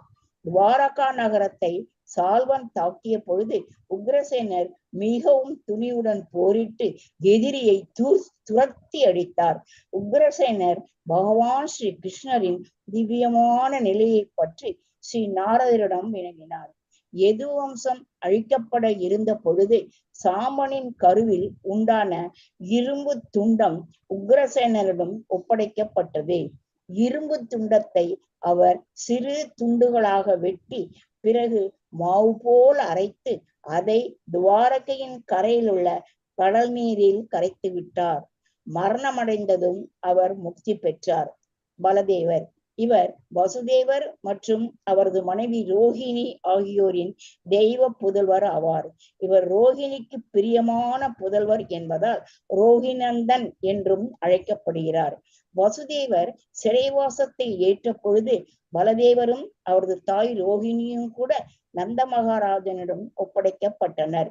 எனவே பகவான் ஸ்ரீ கிருஷ்ணர் மற்றும் பகவான் ஸ்ரீ பலதேவர் ஆகிய இருவருக்கும் நந்த மகாராஜனே வளர்ப்பு தந்தையாவார். கிருஷ்ணரும் பலதேவரும் ஒன்றுவிட்ட சகோதரர்கள் என்ற போதிலும் குழந்தை பருவத்திலிருந்து அவர்கள் இணை பிரியாத தோழர்களாகவே இருந்தனர். பலதேவர் பரமபுருஷ பகவானின் பூரண அம்சமாவார். எனவே அவர் பகவான் ஸ்ரீ கிருஷ்ணருக்கு சமமானவர் ஆவார். அவர் விஷ்ணு தத்துவ பிரிவை சேர்ந்தவர் ஆவார். திரௌபதியின் சுயம்பர சடங்கிற்கு அவர் ஸ்ரீ கிருஷ்ணருடன் சென்றிருந்தார். கிருஷ்ணரின் திட்டப்படி அர்ஜுனன் சுபத்ராவை அபகரித்து சென்ற பொழுது பலதேவர் அர்ஜுனனிடம் கடும் கோபம் அடைந்து அவரை உடனே கொன்றுவிட விரும்பினார். ஸ்ரீ கிருஷ்ணர் அவரது பிரிய நண்பனுக்காக பலதேவரின் பாதங்களில் விழுந்து கோபப்பட வேண்டாம் என வேண்டிக் கொண்டார். இவ்வாறாக பலதேவர் சினம் தணிந்து அமைதி அடைந்தார். இதை போலவே அவர் ஒருமுறை கௌரவரிடம் கடும் கோபம் கொண்டு அவர்களுடைய முழு நகரத்தையும் யமுனா நதிக்குள் எரிந்துவிட விரும்பினார். ஆனால் அவரது புனித திருவடிகளில் சரணடைவதன் மூலமாக கௌரவர்கள் அவரை திருப்திப்படுத்தினார். அவர் உண்மையில் ஸ்ரீ கிருஷ்ணருக்கு முன் பிறந்த தேவகியின் 7வது மகனாவார். ஆனால் கம்சனின் கடும் கோபத்திலிருந்து தப்புவதற்காக பகவானின் விருப்பப்படி அவர் ரோஹிணியின் கருப்பைக்கு மாற்றப்பட்டார். எனவே இவரது மற்றொரு பெயர் சங்கர்ஷ்ணர் என்பதாகும். அவர் ஸ்ரீ பலதேவரின் அம்சமாவார். இவர் பகவான் ஸ்ரீ கிருஷ்ணருக்கு இணையான சக்தி படைத்தவராகவும் பக்தர்களுக்கு ஆன்மீக சக்தியை அளிப்பவராகவும் இருப்பதால் பலதேவர் என்று அழைக்கப்படுகிறார். பலதேவரின் அனுகிரகம் இல்லாமல் பரமபுருஷரை ஒருவராலும் அறிய முடியாது என்பது வேத கட்டளையாகும். பல என்றால் ஆன்மீக பலமாகும், தேக பலமல்ல. சில குறைமதியாளர்கள் பல என்னும் சொல்லுக்கு தேக பலம் என்று அர்த்தம் கற்பிக்கின்றனர். ஆனால் தேக பலத்தை கொண்டு ஒருவராலும் ஆன்மீக தன்னுணர்வை பெற இயலாது. ஜட உடல் முடிவடையும் பொழுது உடல் பலமும் முடிந்து விடுகிறது. ஆனால் ஆன்மீக பலம் ஆத்மாவை பின்தொடர்ந்து அடுத்த பிறப்பை நோக்கி செல்கிறது. எனவே பலதேவரிடமிருந்து அடையப்படும் பலம் ஒருபோதும் வீணாவதில்லை, மாறாக அது நித்தியமானதாகும். இவ்வாறாக பலதேவர் எல்லா பக்தர்களுக்கும் மூல ஆன்மீக குருவாக இருக்கிறார். சாந்திபனி முனிவரின் மாணவர்களான ஸ்ரீ பலதேவரும் ஸ்ரீ கிருஷ்ணரும் வகுப்பறை தோழர்களாகவும் இருந்தனர். பிள்ளைப்பிராயத்தில் அவர் ஸ்ரீ கிருஷ்ணருடன் பல அரக்கர்களை கொன்றார். முக்கியமாக தாளவனத்தில் தேனுகாசுரனை அவர் கொன்றார். குருட்சேத்திர யுத்தத்தின் போது அவர் நடுநிலையாக இருந்ததுடன் போரை தடுக்க அவர் பெரிதும் முயன்றார். அவர் துரியோதனனை ஆதரித்த போதிலும் நடுநிலையாகவே இருந்தார். துரியோதனனுக்கும் பீமசேனருக்கும் கதாயுத போர் நிகழ்ந்த போது அங்கு பலதேவரும் இருந்தார். பீமசேனர் துரியோதனையனை தொடையில் அடித்ததை கண்ட அவர் கோபமடைந்தார். நேர்மையற்ற இச்செயலுக்காக அவர் பழிவாங்க விரும்பினார். அவரது கடும் கோபத்திலிருந்து பீமனை பகவான் ஸ்ரீ கிருஷ்ணர் காப்பாற்றினார். ஆனால் பீமசேனரிடம் வெறுப்பு கொண்ட பலதேவர் உடனே அங்கிருந்து சென்று விட்டார். அவர் சென்றதும் துரியோதனன் தரையில் விழுந்து மரணமடைந்தான். தாய்மாமன் என்ற முறையில் அர்ஜுனனின் மகனான அபிமன்யுவின் ஈமச் சடங்குகளை அவரே முன்னின்று நடத்தினார். துக்கத்தில் மூழ்கியிருந்த பாண்டவர்களால் அதை செய்வது சாத்தியமல்ல. கடைசி கட்டத்தில் அவர் தமது வாயிலிருந்து மிக பெரிய வெள்ளை நிற பாம்பொன்றை உண்டாக்கினார். பிறகு அப்பாம்பின் வடிவில் இருந்த சேஷநாகத்தால் தூக்கிச் செல்லப்பட்டு இவ்வுலகிலிருந்து அவர் வெளியேறினார். பிரத்யும்னர் இவர் காமதேவனின் அவதாரமாவார், அல்லது மற்றவர்களின் அபிப்பிராயப்படி இவர் சனத்குமாரரின் அவதாரமாவார். இவர் புருஷரான ஸ்ரீ கிருஷ்ணருக்கும் துவாரகையில் அவரது முக்கிய ராணியான ஸ்ரீமதி ருக்மணி தேவிக்கும், அதாவது லக்ஷ்மி தேவி மகனாக பிறந்தார். சுபத்ரா தேவியை மணந்த அர்ஜுனனை பாராட்ட சென்றவர்களில் பிரத்யும்னரும் ஒருவராவார். சால்வனுடன் யுத்தம் செய்த பெரும் தளபதிகளுள் இவரும் ஒருவராவார். யுத்தத்தின் போது அவர் மூர்ச்சி அடைந்ததால் அவரது சாரதியை அவரை யுத்த களத்திலிருந்து போர் முகாமிற்கு எடுத்துச் சென்றார். இச்செயலினால் மிகவும் வருத்தமடைந்த அவர் சாரதியை கடிந்து கொண்டார். எனினும் சால்வனுடன் அவர் மீண்டும் போரிட்டு வெற்றி அடைந்தார். அவர் வெவ்வேறு தேவர்களை பற்றிய அனைத்தையும் நாரதரிடமிருந்து கேட்டறிந்தார். பகவான் ஸ்ரீ கிருஷ்ணரின் 4 பூரணமான அம்சங்களில் இவரும் ஒருவராவார். அவர்களில் இவர் 3வதாக இருக்கிறார். இவர் தனது தந்தையான ஸ்ரீ கிருஷ்ணரிடமிருந்து பிராமணர்களின் பெருமைகளை பற்றி கேட்டறிந்தார். எது வம்சத்தினருக்கு இடையில் நிகழ்ந்த சகோதர யுத்தத்தில் விஷ்ணுகளின் மற்றொரு அரசரான போஜராஜனால் இவர் கொல்லப்பட்டார். மரணத்திற்கு பின் இவரது சுயஸ்தானத்தில் அமர்த்தப்பட்டார். சாருதேஷ்ணர் இவர் பகவான் ஸ்ரீ கிருஷ்ணருக்கும் ருக்மணி தேவிக்கும் பிறந்த மற்றொரு புதல்வராவார். திரௌபதியின் சுயம்வர சடங்கின் போது இவரும் இருந்தார். ஒரு மாவீரராக திகழ்ந்தார். இவர் விவினிதகருடன் போரிட்டு அவரை கொன்றார். அடுத்து சாம்பன். பகவான் ஸ்ரீ கிருஷ்ணருக்கும் அவரது மனைவியான ஜாம்பவதிக்கும் பிறந்தவரான இவர் எது வம்சத்தின் மாவீரர்களுள் ஒருவர் ஆவார். அர்ஜுனிடமிருந்து வில்வித்தையை கற்றறிந்த இவர் யுதிஷ்ட மகாராஜனின் காலத்தில் சட்டசபை உறுப்பினரானார். யுதிஷ்ட மகாராஜனின் ராஜசூய யாகத்தின் போது இவரும் இருந்தார். பிரபாச யஜ்ஞத்தின் போது எல்லா விஷ்ணுகளும் கூடியிருந்த சமயத்தில் இவரது பெருமைக்குரிய செயல்கள் சாத்தியகியால் பலதேவரின் முன் விவரிக்கப்பட்டது. யுதிஷ்டரால் நடத்தப்பட்ட அஸ்வமேத யாகத்தின் போது தமது தந்தையான ஸ்ரீ கிருஷ்ணருடன் இவரும் இருந்தார். இவரது சகோதரர்கள் இவரை கர்ப்பம் தாங்கிய ஒரு பெண்ணை போல் பொய் வேடம் போடச் செய்து சில ரிஷிகளின் முன் கொண்டு சென்றனர். இவரும் விளையாட்டாக தனக்கு பிறக்கப் போவது என்னவென்று அவர்களிடம் கேட்டார். அதற்கு ரிஷிகளும் எது வம்சத்தில் சகோதர யுத்தத்திற்கு காரணமாக இருக்க போகும் ஒரு இரும்பு துண்டம் பிறக்கும் என்று பதில் கூறினார். மறுநாள் காலையில் ஒரு பெரிய இரும்பு துண்டம் சாம்பனுக்கு பிறந்தது. சரியான நடவடிக்கையை மேற்கொள்வதற்காக அது உக்ரசேனரிடம் ஒப்படைக்கப்பட்டது. உண்மையில் ரிஷிகள் கூறியதைப் போலவே பிறகு சகோதர யுத்தம் ஏற்பட்டு அதில் சாம்பனும் இறந்து போனார். எனவே ஸ்ரீ கிருஷ்ணருடைய இவ்வெல்லா மகன்களும் உண்ணுதல், உறங்குதல் மற்றும் அமர்ந்திருத்தல் ஆகிய செயல்கள் உட்பட எல்லா ஈடுபாடுகளையும் ஒதுக்கி வைத்துவிட்டு அவரவர் மாளிகைகளை விட்டு வெளியேறி மேன்மை தங்கிய அவர்களது தந்தையை நோக்கி விரைந்து சென்றனர். ஹரே கிருஷ்ண மாதாஜி. ஹரே கிருஷ்ணா மாதாஜி. மிகப்பெரிய பரப்பட்டு இது. ஸோ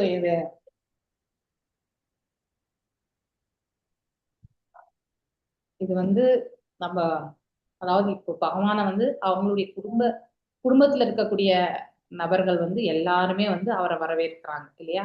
இவங்க எல்லாருமே அவங்களுடைய பராக்கிரமசாலி. இதுல ரொம்பவே வந்து மேன்மையாக நம்ம நிறைய இடங்கள்ல கிருஷ்ணா புக் ரீடிங்ல கூட படிச்சது வசுதேவரை பத்தி படிச்சிருப்போம், அக்ரூரரை பத்தி படிச்சிருப்போம் இல்லையா. அக்ரூரர் வந்து அதாவது கம்சனுடைய இதுக்கு வந்து அழைச்சிட்டு போகணும் அப்படிங்கிற நிலையில வரும்போது கிருஷ்ணர் வந்து பிருந்தாவனத்தை விட்டு செல்லணும் இல்லையா. பலதேவரையும் மற்றும் வந்து கிருஷ்ணரையுமே அழைச்சிட்டு போறார். அக்ரூர் தான் அழைச்சிட்டு போறதே. அங்கே சந்தியாவந்தனம் செய்யணுன்றதுக்காக அவர் வந்து அங்கே இருக்கக்கூடிய குளத்துல வந்து அவர் இறங்கி தன்னுடைய கை கால் எல்லாம் சுத்தம் அந்த சந்தியாவந்தனம் இது பண்றதுக்காக போகும்பொழுது கிருஷ்ணர் வந்து அந்த ரதத்துல அமர்ந்திருக்கிறதும் அங்கே வந்து அவருக்கு வந்து அந்த நீர்லையுமே வந்து பகவானுடைய தரிசனத்தை பெறுவதையுமே அவர் வந்து கண்டார். இந்த இருவருக்குமே எந்த வேற்றுமை இல்லை என்பதை வந்து அக்ரூரர் வந்து கண்டார் என்பதையுமே நம்ம படிச்சிருக்கோம் இல்லையா. சோ அக்ரூரர் வந்து அவர் அதாவது கிருஷ்ணர் பிறந்த காலத்திலையும் அவருடைய தந்தை காலத்திலும் பிற்காலத்துல அவருடைய பிள்ளைகள் காலத்திலுமே வந்து இருந்தது வந்து நாம பாக்குறோம் இல்லையா. சோ எல்லா இடங்களிலுமே அவர் வந்து இருக்கார் அப்படிங்கறத வந்து பாக்குறோம். உக்ரசேனர் யாரு, அதாவது இவங்க யாருடைய தந்தை, ஆக்சுவலி உக்ரசேனர் யாருடைய தந்தை? கம்சனோட தந்தை இல்லையா. சோ கம்சனோட தந்தை வந்து உக்ரசேனர். சோ அதாவது வசுதேவருக்கு மாமனார் இல்லையா. சோ அவருடைய தம்பியினுடைய பிள்ளைகளை தான் வந்து பெண்களை தான் வந்து இவர் வந்து மணந்து கொள்கிறார். அதுல தேவகியும் முக்தி அப்படிங்கிறதுமே சொல்லப்படுகிறது. மேலும் பலதேவர் வந்து யாரு, தேவகியுடைய மகன் தான் இல்லையா. 7வது பிள்ளையாக கருவிலேயே இருக்கும் பொழுது அவருடைய முதல் மனைவியா இருக்கக்கூடிய ரோஹிணியினுடைய வயிற்றுக்கு வந்து மாற்றப்படுகிறார். ஏன்னா இந்த குழந்தையுமே கம்சன் கொன்று விட்டால் 6 பிள்ளைகள் வதைத்தாச்சு, 7வது பிள்ளை அப்படிங்கிறதுனால முதல்ல வந்து அதாவது சங்கர்ஷனுடைய அம்சமா இருக்கக்கூடிய பலதேவரை பத்தி நாம் நல்லா தெரிஞ்சுக்கணும். ஸோ துவாரகை மற்றும் சோம்நாத் புரத்துக்கு வந்தவங்க எல்லாமே நீங்க வந்து கண்டிப்பா இந்த இடத்துக்கு வந்திருப்பீங்க. அன்னைக்கு மத்தியானம் வந்து குரு மகாராஜோட இது வந்து நம்ம அந்த இடத்துல வியாச பூஜை செய்தோமா எனக்கு ஞாபகம் இல்லை எனக்கு. அந்த இடத்துல நம்ம ஒரு விசேஷம் பண்ணாங்க. அப்போ அந்த சமயத்துல வந்து பகவான் வந்து கிருஷ்ணர் பாதங்கள் அங்கிருந்துதான் அவர் வந்து போனார் அப்படிங்கிறதுமே வந்து சோம்நாத் புரத்துல இருந்துதான் அவர் வந்து கிளம்பினது அப்படிங்கிறதுமே வந்து அந்த இடத்துல அபிஷேகங்கள் எல்லாம் நம்ம பண்ணோம். ஓகே, அங்க லெஃப்ட் சைட்ல பாத்தீங்கன்னாக்கா உள்ள தாவூத்ஜி, அதாவது பலராமருக்கு இன்னொரு நாமம் வந்து தாவூத்ஜி. ஓகே, ஸோ அவர் வந்து அவர் அங்கேயுமே இப்ப இந்த சொன்னாங்க இல்லையா வெண்ணாகம், ஃபர்ஸ்ட் அவருடைய பலதேவருடைய இருந்து மூலியமா வந்து வெண்ணாகம் வந்து அந்த அதுல இருந்து வந்து அந்த உடலை விட்டு சென்றார் அப்படிங்கிறதுமே அந்த இடத்துல வந்து சொல்லப்பட்டிருக்கு. அந்த இது வந்து சொன்னா அந்த இடத்துல. மேலும் சண்டிபாணி முனிவருடைய மாணவர்கள் இவங்களுமே வந்து அவங்க குரு தட்சிணை கூட வந்து கொடுத்தாங்க இல்லையா. ஸோ அவருடைய மகனை வந்து எங்க இருந்து அழைச்சிட்டு வந்தாங்க, சங்கசூடன் இடத்துல இருந்து அவனை வென்று வந்து அழைச்சிட்டு வந்தாங்க இல்லையா. ஸோ மேலும் வந்து நிறைய அசுரர்களையும் கூட வதைத்தாங்க. ஸோ பலதேவருடைய இதெல்லாம் நம்ம பெருமைகளை பார்க்கும் பொழுது தவறு யார் இழைத்தாலுமே அவர் வந்து தயவு தாட்சணையும் பார்க்க மாட்டார். அது பாண்டவர்களா இருக்கட்டும் கௌரவர்களா இருக்கட்டும் இல்லையா. தண்டனை என்பது கண்டிப்பாக உண்டு. ஆனா இந்த நேர்மையான இந்த மனசு பிளஸ் அவருடைய கோபத்தினுடைய இதை வச்சு துரியோதனன் எப்பவுமே வந்து தன்னுடைய தரப்புல வந்து அவன் வந்து பாசிட்டிவா மாத்திப்பான். ஸோ அதாவது மல்யுத்தம் வந்து அவர்கிட்ட தான் கத்துருந்தது. கதாயுத போர் கடைசியில துரியோதனன் மடியும் பொழுது அவனுடைய தொடையில தான் வந்து அவனுடைய பாவம் இருந்ததால அந்த இடத்துலதான் அடிச்சாதான் அவனுடைய மரணமே ஏற்படும் அப்படிங்கறத வந்து தெரிஞ்சுண்டு கடைசியில பீமசேனன் வந்து அவருடைய தொடை கதாயுத போட்டியில வந்து இடுப்புக்கு கீழே வந்து கண்டிப்பா வதைக்க மாட்டாங்க, அதாவது யுத்தம் புரிய மாட்டாங்க. ஆனா வேற வழி இல்லாம அது கிருஷ்ணருடைய ஆலோசனை தான். ஆனாலுமே வந்து அந்த இடத்துல எதுவுமே சொல்லியிருக்க மாட்டார். பட் ஒன்னொன்னா அவங்க வந்து இது பண்ணுவாங்க, அதாவது டீகோட் பண்ற மாதிரி. ஸோ அவனுடைய பாவம் எங்கெல்லாம் இருக்கு, யாரு துரியோதனுடைய பாவம் எங்கெல்லாம் இருக்கு அப்படிங்கிறது. ஆனா அதெல்லாம் கிடையாது. ஏன்னா அவன் தன்னுடைய குடும்பத்தை எல்லாரையுமே வந்து நல்ல விதத்துல தான் பார்த்துட்டான். ஸோ ஹிருதய பகுதியில கிடையாது, தலை பகுதியில கிடையாது இல்லையா, புஜபலங்கள்லயும் கிடையாது, வயிறு பகுதியிலையும் கிடையாது. அப்போதான் அவனுடைய, ஏன்னா திரௌபதியை வந்து தன்னுடைய தொடை மீது அமரும்படி வந்து பேசினதுனால அந்த அவனுடைய அந்த வார்த்தைகள் வந்து அந்த தொடைய வந்து அவன் தட்டி பேசினதுனால அவனுடைய பாவமே வந்து அங்கதான்ன்றது வந்து அவங்க அந்த டீகோடிங் பண்ண அந்த இடத்துல வந்து அவன் அந்த தொடை மீது அடிச்சுதான் வந்து அவனுடைய மரணமே ஏற்படுகிறது. அதை வந்து ஒத்துக்கவே இல்லை. ஸோ அவ்வாறு நிகழும் பொழுது பீமனையே கொன்று விடணும்னு சொல்லிட்டு அவருடைய என்ன சொல்லுவாங்கல்ல, கதை இல்லை இன்னொன்னு என்னது, அது ஆக்ஸ் மாதிரி இருக்குல்ல, இந்த ஏர் உள்றாங்க அந்த மாதிரி வச்சிருப்பாரு, அதுக்கு என்ன சொல்லுவாங்க, கலப்பை மாதாஜி. கலப்பை. யா, கலப்பையாலேயே வந்து பீமனை கொன்று விட வேண்டும் அப்படின்னு சொல்லிட்டு எடுப்பார் ஆக்சுவலி இல்லையா. அப்போ வந்து கிருஷ்ணர் தான் தடுத்து நிறுத்தி பீமனை வந்து ரட்சிப்பார். ஸோ இந்த இதெல்லாமே வந்து பாரபட்சம் இன்றி ஸோ செய்யக்கூடியவர் வந்து பலதேவர். மேலும் ஆன்மீக ஆற்றல், பகவானில் இருக்கக்கூடிய ஆன்மீக ஆற்றலே அவர் தான். ஆதி குருவுமே அவர் தான். ஸோ அதனால நாம ஆன்மீகத்துல முன்னேற்றம் அடையணும்னா கண்டிப்பா அவருக்கான நமஸ்காரங்களை செய்தாதான் நம்ம வந்து அவரிடத்துலதான் கருணை பெறணும் ஃபர்ஸ்ட். அதுக்கப்புறம் தான் கிருஷ்ணருடைய கருணையே நமக்கு கிடைக்கும். இவரிடத்துல கருணை பெறாம நம்ம அவர்கிட்ட போகவே முடியாது. ஸோ ஆதி குருவை நம்ம வந்து எப்பவுமே வந்து வணங்கணும். ஸோ நித்யானந்த பிரபு வணங்கினாதான் சைத்தன்ய மகாபிரபுமே வந்து கருணை புரிவார் இல்லையா. ஸோ நித்யானந்த பிரபு யாரு, ஆக்சுவலி பலதேவர் தான். நம்முடைய உடல்ல இருக்கக்கூடிய இந்த இதெல்லாமே வந்து இந்த உலகத்திலேயே மண்ணுக்கு போக வேண்டியதுதான். ஆனா ஆன்மா வந்து ஆன்மீக ஆற்றலில் திளைக்கும் பொழுது அது நம்ம இன்னொரு ஜென்மம் எடுத்தாலும் கூட அது வந்து நம்மளை விட்டு நீங்காது. இன்னும் மேன்மையான ஒரு நிலையில வந்து நம்ம பக்தி கொள்றதுக்கான ஒரு மார்க்கத்தை மட்டும்தான் அது ஏற்படுத்தி கொடுக்கும். ஸோ அதை பற்றி நம்ம இந்த இடத்துல ரொம்ப அழகா சொல்லப்பட்டிருக்கு. அவர் தமது வாயிலிருந்து பெரிய வெள்ளை நிற பாம்பு ஒன்றை உண்டாக்கினார். இந்த இடம் கண்டிப்பா யாரெல்லாம் போறீங்களோ சோம்நாத்பூர், துவாரகைக்கு போறவங்க சோம்நாத்பூர் போயிட்டு வாங்க. சோம்நாத்பூர்ல தான் பகவான் வந்து அங்க படுத்திருக்கக்கூடிய அந்த வேடன் அவருடைய காலை வந்து அம்பு எய்திய அந்த அந்த ஸ்தலம் இருக்கு. ஓகே, அந்த ஸ்தலத்துக்கும் போய் பார்த்துட்டு வரலாம். அங்கிருந்து கிட்டக்கதான் இந்த இது. ஸோ பகவானுடைய பாதங்கள் அங்க அபிஷேகம் பண்ணி வந்தோம். இது மாதிரி இந்த வாய்ப்பெல்லாம் நல்லா கிடைச்சது. ஸோ சோம்நாத்பூர் வந்து சிவனுடைய ஸ்தலம் அது ஆக்சுவலி. ஆனா அங்கே லீலைகள் எல்லாமே வந்து பாத்தீங்கன்னாக்கா கிருஷ்ணனுடைய லீலைகள் தான். துவாரகை இதெல்லாமே வந்து பக்கத்துல தான். ஓகே, ஸோ பிரத்யும்னர், அனிருத்னர் இவங்க எல்லாமே நமக்கு தெரியும் இல்லையா, படிச்சிருக்கோம். பிரத்யும்னர் வந்து யாரு, காமதேவனுடைய அவதாரம் இல்லையா. ஸோ முதல்ல காமதேவன் வந்து எரிக்கப்படுகின்றான், இதையும் நம்ம படிச்சிருக்கோமா. நம்ம சிவபெருமானால் எரிக்கப்படுகிறார் இல்லையா. மீண்டும் வந்து பாத்தீங்கன்னாக்கா அந்த சொரூபத்துல வந்து பிறக்கிறது யாரு, பிரத்யும்னர் தான் வந்து அந்த சொரூபத்துல இருக்கிறது அப்படிங்கிறதுமே படிக்கிறோம். காமதேவனுடைய அவதாரம். ஸோ இந்த முதல் விரிவங்கங்கள்ல வர்றது யாரு, பலராமர்ல இருந்து ஃபர்ஸ்ட் வந்து சங்கர்ஷ்ணர், அனிருத்னன், பிரத்யும்னர், அப்புறமா வந்து வாசுதேவர் மூன்றாவது நிலை. ஓகே, அதுதான் இந்த இடத்துல வந்து சொல்றாங்க. இவங்க ருக்மணியினுடைய முதல் மகன். சாருஷேனர் வந்து இவர் வந்து 2வது பிள்ளை. இப்படி சாம்பன் வந்து ஜாம்பவதியுடைய பிள்ளை. இவங்க எல்லாரையும் பத்தி இங்க எதுக்கு சொல்லப்பட்டிருக்குன்னா இவங்க எல்லாருடைய உயர்வான குவாலிட்டிஸ் எல்லாமே இந்த இடத்துல சொல்லப்பட்டது. மேலும் இந்த இரும்பு துண்டம் என்பது நம்ம கண்டிப்பா தெரிஞ்சுக்க வேண்டிய ஒன்று. இந்த இரும்பு துண்டத்தினுடைய இதனாலதான் வந்து இவர்கள் வந்து அந்த வம்சமே வந்து ஒருத்தரோட ஒருத்தர், அதாவது ரிஷி முனிகள் கிட்ட வந்து நாம வந்து பொய் பேசக்கூடாது இல்லையா.